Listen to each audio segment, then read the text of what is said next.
Alright, sige, Gilibers, sagutin natin ang tanong sa mga OFW. Kung pauwi ka na, patapos na yung kontrata mo, pero wala ka pa rin ipon, ano gagawin mo? Renew the contract or umuwi ka na sa Pilipinas?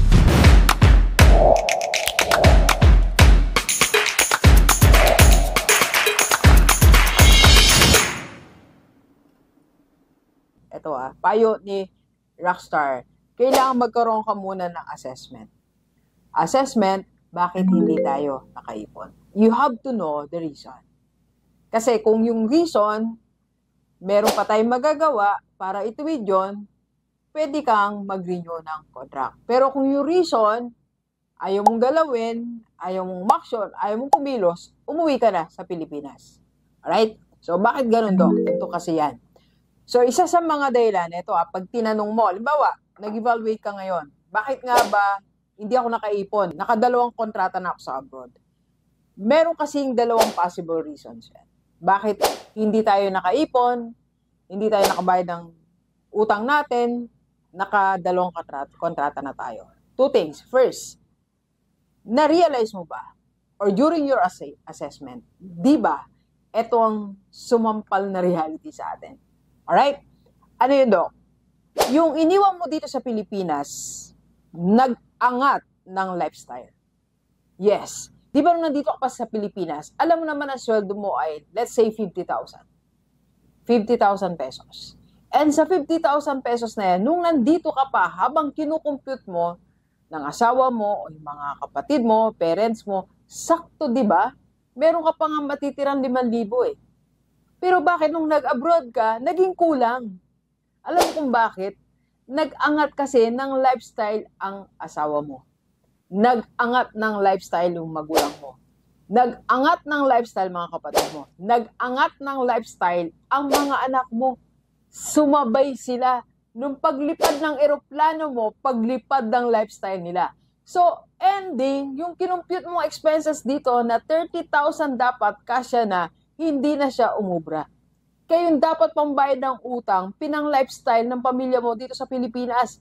Yung dapat na iniipon mo, pinang lifestyle ng mga pamilya mo dito sa Pilipinas. Alright? So, you have to realize that. Kasi, eto, sa dami ng kino-coach ko, online, mga OFW, may coaching tayo sa mga OFW. Isa yan sa mga idinadaing nila. Yung ibang ang anak nila, nag-aaral ng college, umihiling na sasakyan. Para daw conveniente, para hindi na nagko-commute. Ano masama kung mag-commute ka, estudyante ka? Ano masama kung mahirapan ka ng konti kasi estudyante ka naman? Nag-start ka pa lang sa buhay mo, ayaw mo na ng hirap. Lahat ng ginhawa, hirap muna ang first phase. Kailangan mahirapan ka habang nag-aaral ka para pahalagaan mo yung pinag-aralan mo. Yung iba naman, nag-request ng kondo. Kasi nag-aaral ako sa Manila, ayoko ng apartment, ayoko ng dorm, madami kami, sikip-sikip. Gusto ko kondo. So ngayon, may binabayaran ka ngayon, 30,000 per month. Bukod sa tuition fee ng anak mo, bukod sa allowance niya, dumagdag pa si kondo ng 30,000. Salip na 10,000 lang sana yan a month. Nag-lifestyle. Nag-lifestyle. Diba? Sumabay din sa pag-angat na lifestyle nila sa pag-abroad mo. Dati okay lang wala silang relo. Dati okay lang wala silang bracelet. Ngayon kailangan may relo na, may bracelet na. Dati okay lang lumang sapatos. Ngayon hindi lang isa, 2 sapatos at hindi lang ordinary shoes ang gusto ngayon. Dati okay lang pag Sabado, nasa bahay lang, naglalaba, tumutulong sa magulang. Ngayon hindi na okay yun. Nasaan ang mga anak mo tuwing Sabado? Mga anak ng OFW, nasaan ang mga anak nyo tuwing Sabado? Nagmo-mall. Nasa barkada, gumagastos. Bawat labas ng bahay ng anak mo, gumagastos mo yan. So pag ito hindi mo na-address, hindi na correct, kahit ilang kontrata ka pa, hindi ka talaga makaipon. Kaya kausapin mo yung pamilya mo. Sabi mo sa kanila, tapusin na natin yung mga lifestyle na sinimulan nyo. Hindi pa panahon. Gusto mo lifestyle sa mga anak mo, sabi mo, mag-aral mabuti.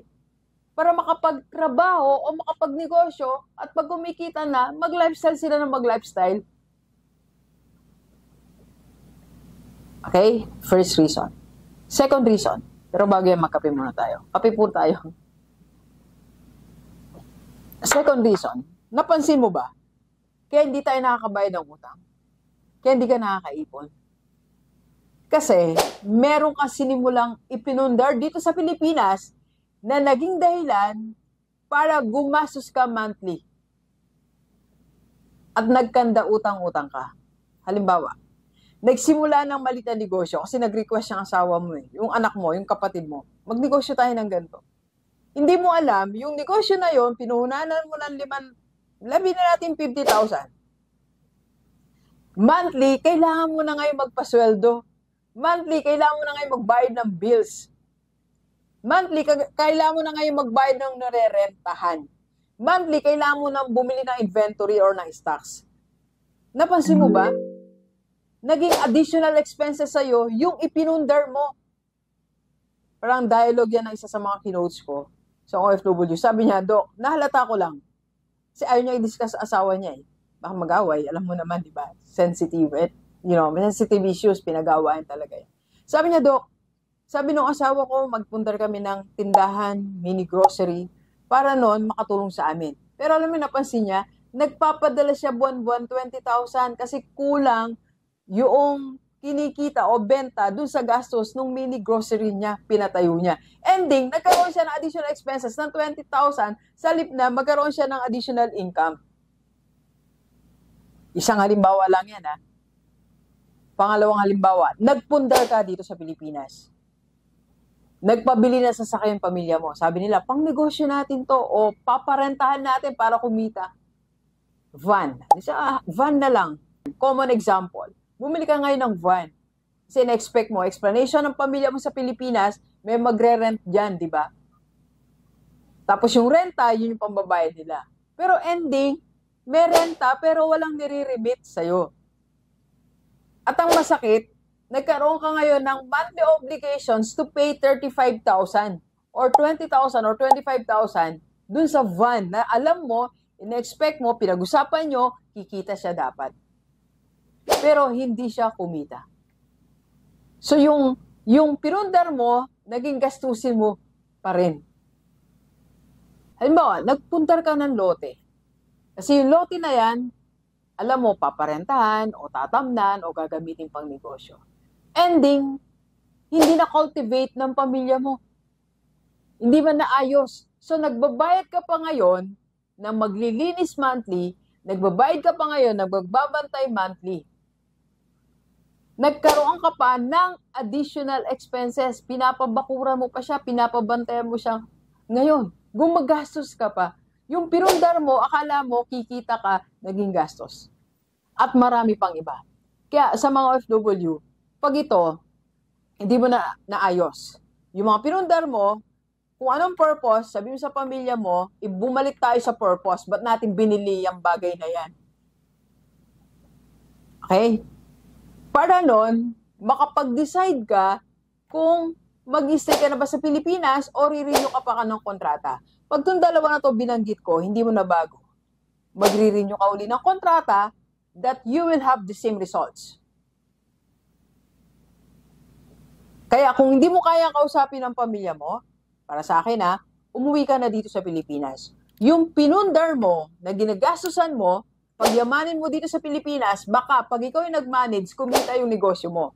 Baka pag ikaw yung nag-manage, yung van mo kumita. Baka pag ikaw yung nag-manage, yung binili mo ng lupa, kumita pa siya. At para pag nandito ka, matigil na din ang lifestyle na sinimulan ng pamilya mo sa Pilipinas. Pero pag di mo binago yan, kahit mag-renew ka ng ilang kontrata, the same. No savings, hindi nakakabayad ng utang. Alright, pag-isipan natin. Let's go. Kape po tayo, delivers.